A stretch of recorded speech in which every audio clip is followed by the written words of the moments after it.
L'alcalde de Gandia, Arturo Torró, la coordinadora general d'Ocupació, Anna Penalba, i la presidenta de la Junta de Districte de Corea, Luisa Laporta, han visitat l'inici de les obres de remodelació del Parc Joan Fuster, el tram que hi ha des de la rotonda de l'Alqueria de la Borde fins la del 25 d'abril. Es tracta d'unes obres dins del pla d'ocupació que ha permès contractar a 30 persones per a que en els propers mesos s'adecenten aquest parc i l'adeqüen al que hauria ser un pulmó verd a la ciutat envolta de formigó abandonat. Este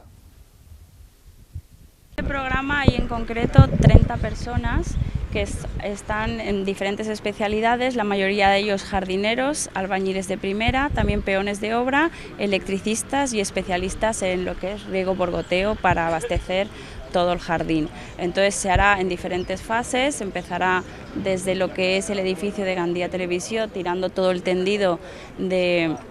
electricidad y riego por goteo, y primero en una fase de obra civil en esta primera parte del parque y jardinería en la segunda. De ellos depende que quede un parque en las condiciones que nosotros queremos, que es un parque de primera categoría, y este parque va a ser de ellos porque ellos van a poner la ilusión, la fuerza, las ganas, y nosotros evidentemente vamos a poner el plan de empleo, que son ellos. Por tanto va a ser un parque seguro, un parque de lo mejor que tenga Gandia.